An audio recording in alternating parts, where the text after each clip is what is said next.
नमस्कार, मैं हूं आपके साथ अभिनय सिंह चौहान और आप देख रहे हैं हमारा विशेष कार्यक्रम छत्तीसगढ़ के बाद हमर साथ। आज बात भूपेश बघेल के दावे की, जहां सीनियर एडवोकेट और राज्यसभा सांसद कपिल सिब्बल के पॉडकास्ट में छत्तीसगढ़ के पूर्व मुख्यमंत्री भूपेश बघेल ने बड़ा दावा किया है कि मोदी शाह ने उन्हें भाजपा में शामिल होने का ऑफर दिया था। जब कमिटमेंट नहीं दिया तो उनके यहां लगातार छापे पड़ने लगे। बघेल ने कहा कि एक दो बार केंद्रीय गृह मंत्री अमित शाह ने मिलने के लिए भी बुलाया था, जहां प्रधानमंत्री नरेंद्र मोदी ने भी बातचीत के लिए आमंत्रित किया था। शुरुआत में समझ नहीं आया कि किस मकसद से बुलाया जा रहा है। बाद में एहसास हुआ कि जब जब वे इन मुलाकातों से लौटते थे, उनके कुछ दिनों बाद ही छापा पड़ जाता था। जहां बघेल के बयान का समर्थन करते हुए कांग्रेस ने आरोप लगाया कि केंद्रीय एजेंसियां केवल विपक्ष को निशाना बना रही हैं। वहीं भाजपा ने पलटवार करते हुए कहा कि जो व्यक्ति शराब घोटाले सहित कई घोटालों में शामिल है, उसे पार्टी में क्यों नहीं लेंगे। आपको बता दें कि छत्तीसगढ़ शराब घोटाले में प्रवर्तन निदेशालय ने भूपेश बघेल के बेटे चैतन्य बघेल की 61.20 करोड़ रुपए की संपत्ति अटैच की है। चैतन्य बघेल जमानत पर हैं। ऐसे में भूपेश बघेल का यह दावा कि उन्हें मोदी शाह ने भाजपा में शामिल होने का ऑफर दिया, कई सवाल खड़े कर रहा है। पहला सवाल यह है कि तमाम दिग्गज नेताओं के रहते छत्तीसगढ़ में भाजपा किसी दूसरी पार्टी के नेता को क्यों ऑफर देगी, और भूपेश बघेल का यह दावा कोई नया दांव तो नहीं है। आज इन्हीं सवालों का जवाब तलाशने की कोशिश करेंगे। उससे पहले सुन लेते हैं कुछ प्रतिक्रियाएं। उनकी मंशा वही रही होगी, क्योंकि एक दो बार अमित शाह जी भी बुलाए थे मुझे, अच्छा, मोदी जी भी बुलाए थे, लेकिन मैं समझा नहीं कि वो लोग किस लिए बुलाए हैं। अच्छा। लेकिन इशारा उनका मुझे बाद में समझ आया कि जब मैं मिल के आता था उसके बाद और छापा पड़ता था। अब ये भूपेश बघेल और कपिल सिब्बल सबको जानते हैं, आप लोग, पूरा देश जानता है। ये वही कपिल सिब्बल है जो अयोध्या में राम जी के विरोध में विधि मंत्री होते हुए भी, और ये कोट पहन के खड़े हुए थे बाबरी मस्जिद एक्शन कमेटी के पक्ष में। और भूपेश बघेल के विषय में, अरे इनको लेकर के कौन क्या करेगा। सट्टा में, शराब में बहुत कुछ है, आप सब जानते हैं। इनके विषय में कुछ कहना ही मुंह खराब कर दिया। देखिए, ये तो स्पष्ट है कि भारतीय जनता पार्टी की जो सेंट्रल एजेंसियां हैं वो विपक्षी पार्टी के नेताओं कि यहाँ ही छापा मार रही है, उनके खिलाफ ही दोष निकाल रही है और बाकी जगह कुछ हो नहीं रहा है। तो इससे स्पष्ट है कि भूपेश बघेल जी जो कह रहे हैं वो सही कह रहे हैं। और इस विषय पर हमारे साथ चर्चा करने के लिए खास मेहमान जुड़ गए हैं। संतोष दास जी, भाजपा प्रवक्ता, जुड़ गए हैं। पूनम सिंह, कांग्रेस प्रवक्ता, जुड़ गई हैं। इन्हीं के साथ रमेश पांडे जी, वरिष्ठ पत्रकार, जुड़ गए हैं। तीनों ही मेहमानों का सबसे पहले तो बहुत बहुत स्वागत है अनादि टीवी पर। सवालों की शुरुआत संतोष जी आपसे। ये कोई छुपी हुई बात नहीं है और ये कहीं ना कहीं जनता की भी आंखों से छुपी हुई कोई बात नहीं है कि किस तरह से भाजपा में अभी इस चुनाव से पहले, हम अगर लोकसभा चुनाव की बात कर लें तो कुछ ऐसे नेता शामिल हुए थे जो कट्टर तौर पर भाजपा के विरोधी थे और अंततः हम देखते हैं कि उन्हें शामिल कर लिया जाता है। कई ऐसे नाम थे जिस पर सबसे बड़े भाजपा के नेता की ओर से आरोप लगाया जाता है कि हजारों करोड़ का भ्रष्टाचार किया गया है। 2 दिन बाद पता चलता है कि उन्होंने भाजपा का हाथ थाम लिया और कार्रवाई का कुछ पता नहीं चला। तो संतोष जी, जो आरोप लगाए गए हैं भूपेश बघेल जी की ओर से कि अगर मुझे बचना होता तो मैं पहले ही शामिल हो गया होता, या फिर मुझे ऑफर दिया जा रहा था, तो क्यों ऑफर दिया जा रहा था भाजपा की ओर से? संतोष जी। पहले तो अनादि टीवी के सभी दर्शकों को नमस्कार है और हमारे सभी पैनलिस्ट को भी नमस्कार। आपने जो बात कही वो एक तरह से मैं कहूंगा कि ये लाइमलाइट में आने के लिए भूपेश बघेल जी ने ऐसा कहा। वास्तव में जो कपिल सिब्बल और इनकी आपस में जो बातचीत जो हुई है इनके द्वारा, इसमें कहीं भी कोई सच्चाई नहीं है। एक सिरे से बिल्कुल झूठ बोल रहे हैं भूपेश बघेल, और वो उनको खुद पता है कि भाई वो कितने बड़े बड़े घोटाले उनके सरकार में किए गए। कोयला लेवी का घोटाला है, महादेव ऐप का घोटाला है, डीएमएफ का घोटाला है, कस्टम राइस मिलिंग का घोटाला है, सीजीपीएफसी का घोटाला है, और न जाने अगर आप घोटालों की चर्चा करेंगे तो एक लंबी बहस छिड़ेगी। लेकिन इन सब घोटालों से बचने के लिए उनके और कोई रास्ता नहीं मिला उनको, तो अब सीधे सीधे प्रधानमंत्री और अमित शाह जी पर आरोप लगा दिया उन्होंने कि उन्होंने ऑफर दिया है। तो ये बिल्कुल बहुत ही उनकी बहुत बचकाना हरकत है। और मैं तो कहूंगा कि वो बचने का प्रयास कर रहे हैं कि इन घोटालों से किस तरीके से बचा जाए, किस तरीके से उनको लाइमलाइट मिले पूरे देश में। और कहीं ना कहीं ये जो इनका बयान है, ये मैं बहुत शर्मनाक है। मैं इसे बिना किसी प्रूफ के अगर वो ऐसी बात कह रहे हैं तो बहुत शर्मसार करने वाला ये बयान है। ठीक है, आपकी ओर से तो देखिए बयान को बिल्कुल झुटला ही दिया गया है। पूनम जी, आपके पास आता हूं सवाल के साथ। और जिस तरह से मैंने इस चर्चा की शुरुआत की थी कि जो विपक्षी नेता हैं, या मैं आपके पूरे गठबंधन की बात करूं तो वॉशिंग मशीन की संज्ञा दी गई थी आपकी ओर से कि भाजपा आजकल वॉशिंग मशीन बनी हुई है। अभी लोकसभा चुनाव को समय तो हो गया है, लेकिन वॉशिंग मशीन ऐसे ही नेताओं को लेकर दी गई थी जो कट्टर तौर पर या तो भाजपा के विरोधी थे और फिर भाजपा में अंततः शामिल हो जाते हैं, उनके खिलाफ कार्रवाई रुक जाती है। और इसी तरह का बयान दिया गया है भूपेश बघेल की ओर से कि हो सकता है अगर मैं शामिल हो जाता, मैं समझ नहीं पाया समय रहते, अगर मैं शामिल हो जाता तो अभी कोई कार्रवाई नहीं होती, बेटा भी बच जाता गिरफ्तारी से और बेल भी नहीं लेनी पड़ती। इसे कैसे देखती हैं पूनम जी? सबसे पहले अनादि टीवी के सभी लोगों को नमस्कार। देखिए, सबसे पहले यह मैं स्पष्ट शब्दों में कहना चाह रही हूँ कि ये पूरा जो मामला है राजनीतिक प्रतिशोध है। मतलब जबरदस्ती उनको फंसाया जा रहा है, उनके बेटे को फंसाया जा रहा है। इसका ना कोई मजबूत विपक्षी नेता, जब भी कोई मजबूत विपक्षी नेता सरकार के खिलाफ आवाज उठाता है, उनके मुद्दों को उठाता है, तब केंद्रीय एजेंसियां उनके पीछे ही लग जाती हैं। आप देखिए, उन्होंने स्पष्ट शब्दों में कहा है कि शाह जी ने उनसे मिलने के लिए उनको बुलाया है, प्रधानमंत्री जी ने उनसे मिलने के लिए बुलाया है। और उनके मिल के आने के बाद ही जब उनका वो ऑफर ठुकरा देते हैं, व्हाटएवर जो भी वो कहना चाह रहे होंगे, वो जैसे ऑफर मतलब उनको उस चीज को या समझ नहीं पाए या उनको उस चीज को ऑफर नहीं मानते, तो उसके आगे आते इसके बाद उनकी मतलब विपक्ष की मतलब आवाज उठने लगता है। ईडी, सीबीआई, आईटी सक्रिय एजेंसियां वो सक्रिय हो जाती है। बघेल जी ने बहुत ये बात बोली है देश के सामने, एक मतलब ये बहुत बड़ा गंभीर सवाल खड़ा करता है कि अगर एक पूर्व मुख्यमंत्री वो ये कह रहे हैं कि उन्हें बुलाया गया है, उनसे लगातार छापेमारी, इसके बाद जैसे ही उनको बुलाया गया इसके बाद छापेमारी शुरू हो गई है, तो इसकी निष्पक्ष जांच होनी चाहिए ना। इसमें तो लोकतंत्र पे सवाल पूछना अपराध नहीं है। और मैं ये भी पूछना चाहती हूँ, क्या एजेंसियां सिर्फ विपक्ष के नेताओं के लिए के ही भ्रष्टाचार को देखती हैं, भाजपा के नेताओं को क्यों नहीं देखती हैं? भाजपा के नेताओं ने एक से भ्रष्टाचार किए, उनके ऊपर क्यों कार्रवाई नहीं होती है? और मतलब कानून तो सबके लिए बराबर है, तो सिर्फ जो विपक्ष में है उन्हीं के ऊपर क्यों ईडी चार्ज और ये सब चार्जेस लगाए जा रहे हैं? यहाँ तो पूरा न्यायपालिका का सवाल है ना, विश्वास का सवाल है। तो आरोप सिर्फ विपक्ष के नेताओं के ऊपर ही क्यों सवाल हो रहे हैं, पक्ष के नेताओं के ऊपर क्यों नहीं सवाल हो रहे हैं? उनके ऊपर भी ईडी चार्ज, जितनी भी एजेंसियां हैं इस तरह की, क्यों नहीं उनके ऊपर छापेमारी करती हैं?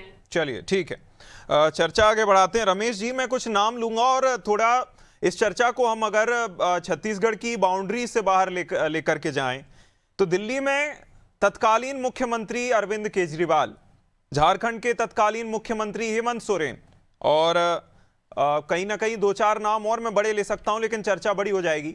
तो इस तरह के नाम जब तत्कालीन थे और गठबंधन में अच्छे खासे नेता माने जा रहे थे, एकदम से उनके यहाँ रेड पड़ती है और उनको उठा लिया जाता है और फिर गिरफ्तारी के बाद लंबा समय चलता है। अब बेल पर हैं, दोनों जन बेल पर हैं और अब कार्रवाई का कहीं से कहीं तक कुछ पता नहीं है कि उनके खिलाफ क्या कार्रवाई हो रही है। इस तरह केंद्रीय एजेंसियों की ओर से जब इस तरह का घटनाक्रम सामने आता है तो सवाल क्यों नहीं उठेंगे? और जिस तरह के आरोप लगाए जाते हैं इस पर आप क्या कहना चाहेंगे, कैसे देखते हैं रमेश जी इसको? देखिए अभिनय जी, ये जो पूरा प्रकरण है, मैं आपने सही कहा कि मैं थोड़ा छत्तीसगढ़ की बाउंड्री से बाहर से ही बात शुरू करूंगा। घटनाक्रम को आप देखिए, मैं इसमें न तो भारतीय जनता पार्टी को डिफेंड कर रहा हूं, न कांग्रेस को आरोपी साबित करने की कोशिश कर रहा हूं।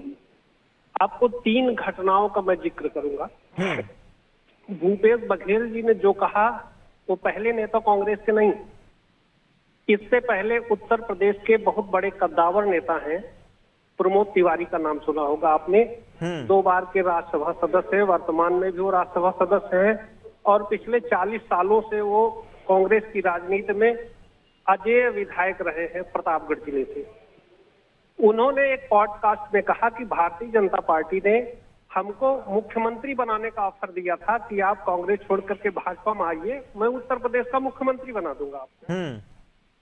दूसरा घटनाक्रम भूपेश बघेल जी का, जिसपे हम लोग चर्चा के लिए बैठे हैं। इन्होंने कहा कि उन्होंने भारतीय जनता पार्टी में शामिल होने का ऑफर दिया। तीसरा घटनाक्रम आपको बता दूं, आज का घटनाक्रम आपने देखा होगा, लोकसभा के स्पीकर के खिलाफ एक प्रस्ताव आया, अविश्वास प्रस्ताव। उसमें तारीख 25 फरवरी 2026 की जगह 25 फरवरी 2025 लिखा गया है। ये सारे घटनाक्रम क्या बताते हैं कि कांग्रेस के पास मूल चीजों का फीडबैक नहीं है और वो पूरे प्रकरण को मूल चीजों से ध्यान हटाने के लिए और ये साबित करने के लिए कि मैं बहुत सक्रिय हूं, मैं बहुत संघर्ष कर रहा हूं और मेरी आवाज को दबाई जा रही, ऐसा पब्लिक के बीच रख रहे हैं। आज देखिए वर्तमान की स्थिति, लोकसभा में बजट पेश हुआ, आपको बजट पर चर्चा करनी चाहिए, आप नरवणे की किताब की चर्चा के लिए जुटे हुए हैं, मेहनत कर रहे हैं। क्यों कर रहे हैं भाई? नरवणे की किताब की चर्चा आप परसों भी कर लेंगे, नरसों भी कर लेंगे।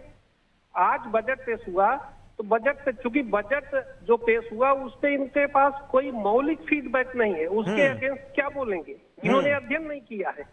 ये क्या है, केवल एक माहौल बनाने की कोशिश कर रहे हैं कि मुझको बोलने नहीं दिया जा रहा है। भाई आखिर जब आप संविधान की किताब को लेकर के चलते हो तो संवैधानिक दायित्व तो क्या है, इसको भी तो महसूस करो ना आप। तो ये एक पॉलिटिकल स्ट्रेटजी है कि चीजों को पब्लिक के बीच में ऐसा हम प्रेजेंट करें कि भारतीय जनता पार्टी के लोग हमको बिल्कुल दबा रहे हैं। और दूसरा, जो भी एजेंसीज है, कभी भी आपने कांग्रेस के नेताओं से ये पूछने की कोशिश करिए कि एजेंसीज ने जो कार्रवाइयां की है उसमें पॉलिटिकल लोग मात्र 2 से 3% लोग हैं। 97, 96, 95% लोग वो लोग हैं जो व्यापार से जुड़े हैं, करप्शन से जुड़े हैं, उनके खिलाफ कार्रवाइयां हो रही हैं। ये सिर्फ अपनी को कि पूरे देश में एजेंसी केवल कांग्रेस के नेताओं के खिलाफ ही कार्रवाई कर रही है और कोई कार्रवाई नहीं कर रही है, ऐसा बताने की कोशिश करते हैं।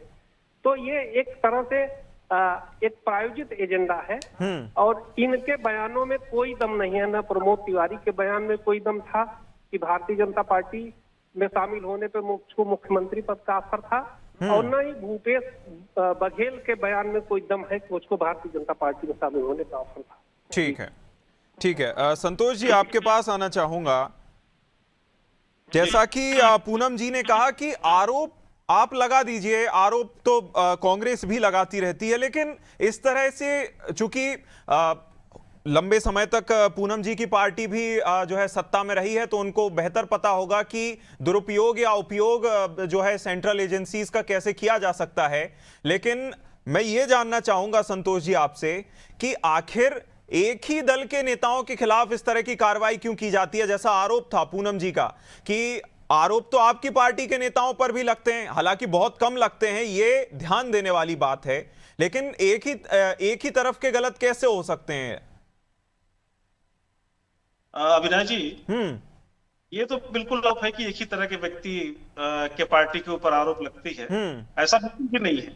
आप अगर ईडी का पूरा डिटेल, ईडी ने कब कब किसके किसके खिलाफ जांच की है, वो अगर आप रिपोर्ट पूरी देख लें तो उसमें बहुत सारे पार्टी के लोग हैं, बहुत सारी सरकारें हैं जहां पर अलग अलग, आप साउथ में ले लें तो वहां भी, तमिलनाडु में भी, वहां भी ईडी की कार्रवाई हो रही है। आप पश्चिम बंगाल देख लें, वहां भी कार्रवाई, वहां तो कांग्रेस नहीं है। आप झारखंड देख लें, वहां तो शिबू सोरेन की सरकार है, वहां भी कार्रवाई हो रही है। तो कुल मिलाकर ईडी अपना काम करे, ईडी और सीबीआई, ये जो जांच एजेंसियां हैं, ये वास्तव में स्वतंत्र जांच एजेंसियां हैं, और ये जांच एजेंसियां केवल हवा में कार्रवाई नहीं करती। इनके पास ठोस पुख्ता सबूत इनके पास रहता है, तभी कार्रवाई करती है। यदि मैं छत्तीसगढ़ की बात करूं तो आप यदि घोटाले की बात करें तो लगभग 30,000 से ज्यादा पन्नों की एक चार्जशीट दाखिल हुई, ईडी ने दाखिल की है। एक लंबा समय उन्होंने जांच में लगाया। संतोष जी, टोकने के लिए माफी चाहूंगा, लेकिन कन्विक्शन रेट पर आपका क्या कहना है, जो बहुत कम कन्विक्शन रेट है? मैंने अभी इससे पहले केजरीवाल जी का उदाहरण दिया था, झारखंड के तत्कालीन मुख्यमंत्री हेमंत सोरेन जी का जो है एग्जाम्पल दिया था कि उनके खिलाफ भी आप इसी तरह का शराब घोटाले का एक मामला दर्ज कर लिया जाता है, उन्हें गिरफ्तार भी कर लिया जाता है, 2-3 एजेंसीज उन पर केस दर्ज कर लेती हैं, कोर्ट तक पहुंच जाते हैं, जेल तक पहुंच जाते हैं। उसके बाद अब ठंडे बस्ते में मामला कैसे, अगर सबूत थे जैसा कि दावा किया जा रहा था कि सबूत हैं, तो ये क्या तरीका है? मतलब समझ में नहीं आता है। अगर सबूत है तो कार्रवाई करके आप जेल में डाल दीजिए। ये क्या जो स्ट्रेटजी क्या है, ये क्या स्ट्रेटजी नहीं है? देखिए, गिरफ्तारी ईडी की एक प्रक्रिया है जिसके तहत वो पूछताछ के लिए लोगों को बुलाती है। और कन्विक्शन रेट, जहां तक कन्विक्शन रेट की बात है, तो ईडी का काम, अपने जांच एजेंसी है, वो अपना काम करके अदालत में प्रस्तुत करना है। सजा देने का काम अदालत का है। तो ईडी यदि कहीं ना कहीं उसको कुछ पुख्ता सबूत मिलती है तभी कार्रवाई करती है। अरे कन्विक्शन की बात, अरे संतोष जी, ये मुझे भी पता है कि ईडी उस पुलिस की तरह है जो किसी भी उसको पकड़ के, आरोपी को पकड़ के कोर्ट तक पहुंचा देती है। सजा देने का काम भले ही कोर्ट का है, लेकिन सबूत इकट्ठा करने का काम तो पुलिस या ईडी का ही होता है। अगर आपके पास उतने सबूत नहीं होंगे या फिर वैध सबूत नहीं होंगे जिनको आधार बनाते हुए सजा दी जा सकती है, तो वो तो छूट ही जाएगा। मेरा सवाल यही है कि आपके पास उतने सबूत नहीं होते तो आप ऐसे एक्शन कैसे ले सकते हैं? अभिनय जी, सबूत यदि नहीं होते तो ईडी अगर जब कोर्ट में जाती तो पहली बार में ही वो आरोपियों को जमानत मिल जाती। अब तो केजरीवाल के सामने हुआ है ना ये छत्तीसगढ़ में जो कोयला घोटाला इस मामले में हुआ। अभी हाल ही में कवासी लखनऊ, इनके पूर्व मंत्री हैं, इनको जब सुप्रीम कोर्ट ने जमानत दिया तो ये कहकर दिया कि छत्तीसगढ़ में प्रवेश नहीं करेंगे। तो कुल मिलाकर मामला संगीन है। ईडी ने सबूत पेश किए हैं, तब जाकर को इतनी जमानत मिलने में लेट भी हो रही है। केजरीवाल के मामले में ऐसा ही है, उनकी जमानत मिलने में लेट इसलिए हुई क्योंकि उनके खिलाफ बहुत पुख्ता सबूत थे, और इन सबूतों के आधार पर ठीक है, डिसीजन जब सजा देने की बारी आएगी तब अदालत का जो निर्णय होगा बिल्कुल सामने आएगा। इतने पुख्ता सबूत थे कि बिल्कुल टलते बेल मिल गई। इतने ज्यादा पुख्ता सबूत थे। चर्चा आगे बढ़ाते हैं। पूनम जी, आपके पास आते हैं कि इस तरह का एक्शन लिया क्यों जाता है? मान लीजिए एक तो आपके ऊपर या तो हमलावर होने के लिए, आपके खिलाफ एक और नया मुद्दा ढूंढने के लिए कि देखिए ये लोग तो जेल बेल का खेल ही खेलते रहते हैं, इस तरह का कुछ करने के लिए एक्शन लिया जाता है, या सच में जो है जैसा आपका आरोप रहता है कि बदले की कार्रवाई हो रही है? जी पूनम जी। देखिए, कांग्रेस पार्टी हमेशा संविधान और न्यायपालिका में पूरा विश्वास रखती है, ठीक है, और ये ऐसा इसलिए करते हैं ताकि कोर्ट में, मतलब जो भी अगर किसी के खिलाफ कोई आरोप है तो कोर्ट में साबित किए जाएंगे। लेकिन एजेंसियों का इस्तेमाल करके राजनीतिक दबाव क्यों डाला जाता है? इससे डर पैदा करने के लिए, और लोकतंत्र के लिए बहुत बड़ा खतरा है, ठीक है। सिर्फ यहाँ पे डर पैदा करने के लिए और सिर्फ एजेंसियों पे और लोगों के ऊपर दबाव डाल, राजनीतिक दबाव डालने के लिए। आज सबसे ज्यादा बड़ा मुद्दा है, महंगाई चरम पे है, ठीक है, आसमान छू रही है, बेरोजगारी रिकॉर्ड स्तर देख लीजिए आप कितना है। जो बोला था हर साल जो है 2 करोड़ नौकरियां देंगी, वो सब तो कुछ हुआ नहीं।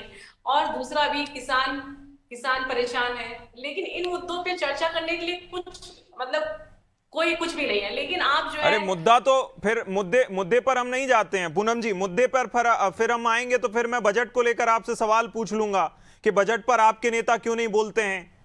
आपको जब मौका मिलता है तो आप उन पर सवाल नहीं करते हैं। यहाँ वहाँ के राज्यसभा सांसदों को जो है लोगों की आवाज उठानी पड़ रही है, आपके जो विपक्ष के नेता हैं वो अलग से मामला लेकर आ जाते हैं, उस पर नहीं जाते हैं। अभी हम एजेंसियों पर बात कर रहे हैं, तो क्या कांग्रेस मानती है कि सेंट्रल एजेंसियों का वो किया जा सकता है? क्योंकि लंबे समय तक आप भी सत्ता में तो रह ही चुके हैं, दुरुपयोग किया जा सकता है। पूनम जी, ये देखिए, बिल्कुल देखिए, कांग्रेस जो भी इस तरह से एजेंसियों का इस्तेमाल करके हमारे नेताओं को डराने की कोशिश की जा रही है, तो कांग्रेस पार्टी के नेता न पहले कभी डरी थी और ना ही कभी डरेगी। हम जनता की आवाज उठाते हैं और उठाते रहेंगे, सच बोलते हैं और सच बोलते रहेंगे, और बिल्कुल अच्छा करते रहेंगे। बस हमारा कहना है। जी। हम जो भी जनता के मुद्दे जो भी है, हम हमेशा आवाज, अगर गलत हुआ है तो उसके खिलाफ आवाज उठाते रहेंगे, और ना ही जो डराने की कोशिश की जा रही है और एक दबाव, राजनीतिक दबाव डालने की कोशिश की जा रही है, हम उससे घबराएंगे नहीं, हम उसका ठीक। सामना करने के लिए तैयार हैं। ठीक है रमेश जी, आपके पास आऊंगा। आखिरी सवाल रहेगा, जैसा कि पूनम जी के बयान से ये साबित होता है कि दुरुपयोग तो हो सकता है, क्योंकि अपने अनुभव से ही व्यक्ति कहता है, लेकिन जो फिलहाल जो एक्शन चल रहा है, अगर हम 1-2 साल पहले भी जाएं कि सबसे बड़े नेता भाजपा के कहते हैं कि ऐसे ऐसे नेता हैं महाराष्ट्र के, उनके खिलाफ हजारों करोड़ का उन्होंने वो लिया है, भ्रष्टाचार किया है, और 2 दिन बाद पता चलता है कि सुबह वो नेता महाराष्ट्र के जाकर भाजपा की सदस्यता ले लेते हैं, मामला ठंडे बस्ते में चला जाता है। तो क्या ये सिर्फ इस तरह का दबाव बनाए जाने के लिए किया जा रहा है, या सच में भ्रष्टाचार है? क्योंकि कंफ्यूज तो जनता आखिर में हो ही जाती है कि जब इतने ही बुरे थे तो उनको आपने साथ ले क्यों लिया? उनको आप हाथ में हाथ डालकर चल रहे हैं, गले में हाथ डालकर चल रहे हैं। अगर बुरे थे तो फिर सजा दिलानी चाहिए थी। रमेश जी कैसे देखते हैं? देखिए अभिनय जी, ये कहना आसान है।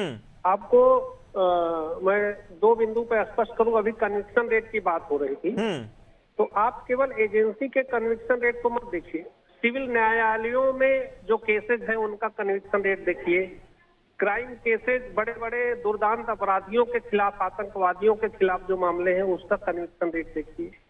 उस कंपैरिजन में आप एजेंसीज का भी कन्विक्शन रेट देखिए, तो आप देखेंगे कि सारे कन्विक्शन रेट एक जैसे हैं। ऐसा नहीं कि और जगहों पे बहुत बेहतर है और एजेंसीज के कन्विक्शन रेट बहुत कम है। तो आप ये समझिए कि अपराधी जो है अधिकारी से, एजेंसी से ज्यादा चतुर होता है। तो कन्विक्शन रेट उस पर निर्भर करता है कि आप किस तरह से पैरवी करके कैसा वहां कोर्ट में प्रेजेंटेशन कर रहे हैं।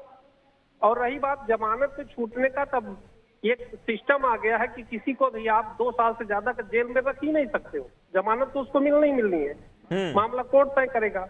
तीसरा जो आप ये कह रहे हैं कि दूसरे दलों में जो करप्ट, जो मतलब आरोपी लोग हैं वो सत्ता पक्ष में आ जाते हैं, तो उनके खिलाफ कार्रवाइयां ढीली हो जाती हैं। ऐसे नो डाउट, तो मैं इस बात को स्वीकार करूंगा कि कहीं कहीं ऐसे उदाहरण देखने को मिले हैं, लेकिन उनको कोई छूट नहीं मिलती, यानी उनके केस वापस नहीं हो रहे, केस चल ही रहे हैं। अगर उन्होंने गलत किया है तो कोर्ट तो तय ही करेगी, वो चाहे सत्ता पक्ष में हो चाहे विपक्ष में हो। तो ये प्रकरण चल ही रहा है। अब राजनीतिक बात है, हर तरह से अपना प्रेजेंटेशन हर आदमी हर तरीके से कर ले रहा है। जी जी बिल्कुल। रमेश जी, चूंकि हम चर्चा के आखिर में पहुंच गए हैं, तो मैं ये कहना चाहूंगा कि पक्षधर मैं भी इसी का हूं कि किसी को भी बिना सजा के बिल्कुल भी जेल में नहीं रखा जाना चाहिए। लेकिन जिस तरह का अब जो है परिस्थितियां देखने को मिलती हैं कि बिना बात के किसी को भी अगर इस तरह से, अगर उसने सच में कुछ नहीं किया है तो इस तरह गलत जेल में पहुंचाना भी उसको गलत है। और ये देखने वाली बात होगी कि ये जो है पूरा घटनाक्रम आगे जाके सुधरता है नहीं सुधरता है। भूपेश बघेल जी ने तो आरोप लगा ही दिए हैं, इसका क्या असर देखने को मिलता है ये तो जनता ही बताएगी। इस खास चर्चा में आपका तीनों का जुड़ने के लिए बहुत शुक्रिया। संतोष जी बहुत शुक्रिया, पूनम जी जुड़ने के लिए बहुत शुक्रिया, रमेश जी बहुत शुक्रिया। जिस तरह से भूपेश बघेल जी ने आरोप लगाए, ये पहली बार आरोप नहीं लगाए हैं, इससे पहले भी इस तरह के ऑफर को लेकर आरोप लगते रहे हैं। हालांकि देखना होगा कि इस पर राजनीति कहां जाकर रुकती है। इस खास चर्चा में इतना ही। आप देखते रहिए अनादि टीवी। नमस्कार।